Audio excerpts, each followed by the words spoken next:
আসসালামু আলাইকুম রহমতুল্লাহি বারকাতু।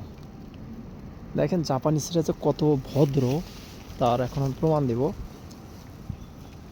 এখন বর্তমানে হয়তো দুই একের ভিতরে জাপানের ইলেকশন চলতেছে। আসলে যেটা বলতেছিলাম, দেখেন এখানে অনেক বাড়ি আছে। দেখেন কোনো বাড়িতে কি একটা পোস্টার লাগানো আছে?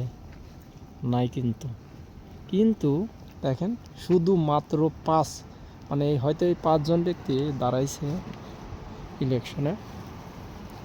তো দেখেন এরা কতটা ভদ্র। আসলে কোনো মাইকিং করা নাই, বা কোনো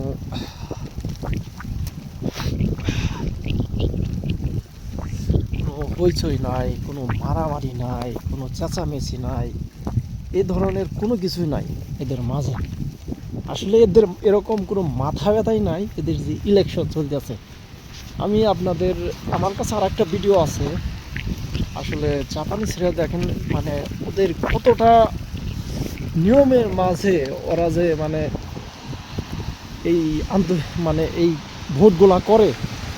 আসলে সেরকম কোনো মানে নাই ওদের ভিতরে, কোনো এরকম চিন্তা ভাবনাই নাই যে আমার দেশে ভোট হচ্ছে, আমার দেশে যে এগুলা পরিবর্তন হচ্ছে, মন্ত্রী পরিবর্তন হচ্ছে, মন্ত্রীর পিছনে ঘুরিয়ে কিছু টাকা পয়সা পাবো, এরকম ওদের চিন্তাই নাই।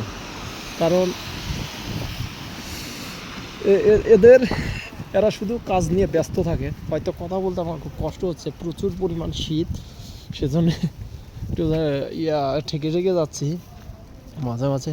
তো সেজন্য আপনাদের দেখাচ্ছি। দেখেন এতগুলা বাড়ি আর কোনো পোস্টার লাগানো নাই।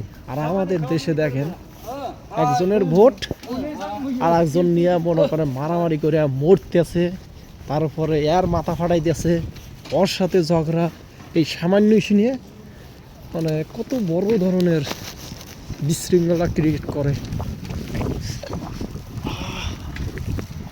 তো আর ভিডিও বেশি বাড়াবো না, এমনি একটু বেরোইছিলাম, ভাবছিলাম সুপার মার্কেটে যাবো।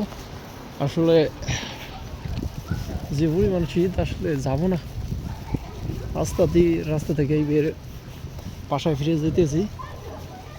তো সবাই ভালো থাকবেন আর আমার জন্য দোয়া করবেন।